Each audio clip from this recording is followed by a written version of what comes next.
this video, we're going to combine the indirect and match functions in Google Sheets to find the point at which a balance falls below a certain threshold.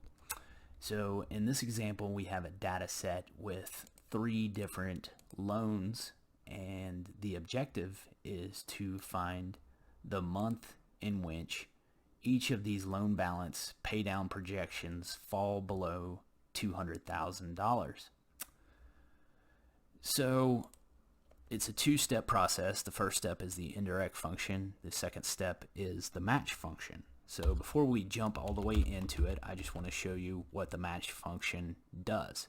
It returns the relative position of a search value in a range. So what is our search value? It's $200,000 in cell F2.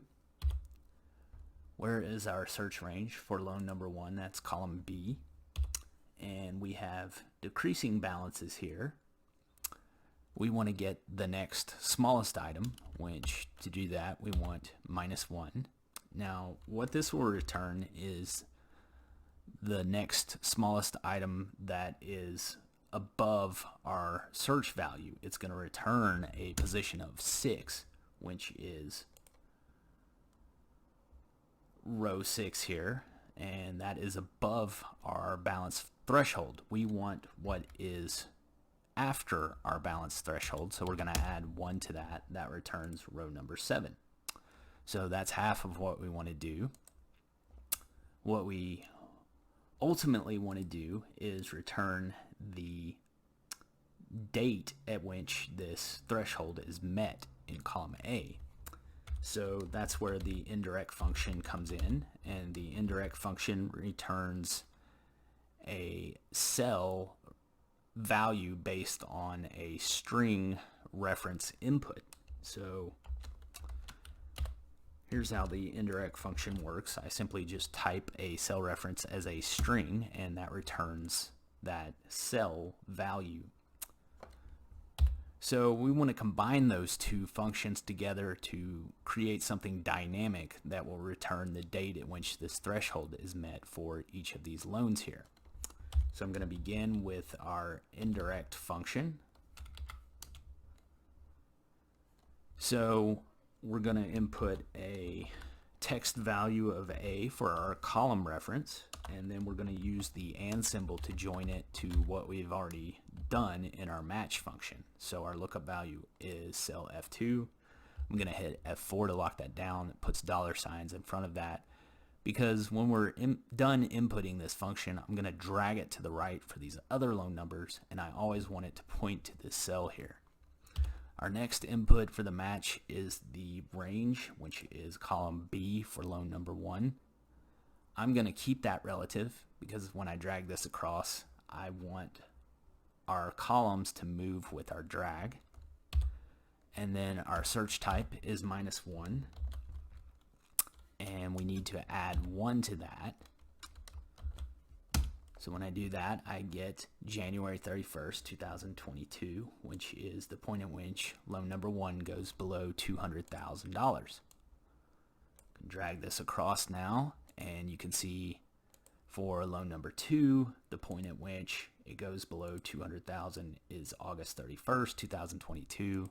For loan number 3, that is February 2022. And if I wanted to change this amount to, say, 190, you can see everything updates dynamically. For loan number 1, that is now March 31st. For loan number 2, that is August 31st, or I'm sorry, we're looking at 190 here. That is October 31st, 2022. For loan number 3, that is June 30th, 2022.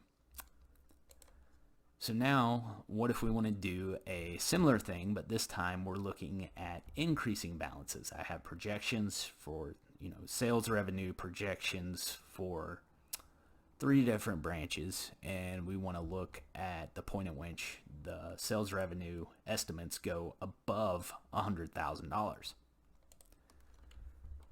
So we're going to begin with our indirect function again. Our dates are in column A, so we're going to type a string for column A and then use the and symbol to join it to our match function. Again, our lookup value is $100,000 in F2. Our first search range is column B, and this time our search type is a positive one because we want to find the next highest value. Now again, we need to add 1 to this because the match function just by itself will return the value that is directly below our search value, but we want the value that is above that, so we want the next highest value, so we're going to add 1 to that. That returns June 30th, 2022, which that is the point our sales goal for the East branch goes above $100,000.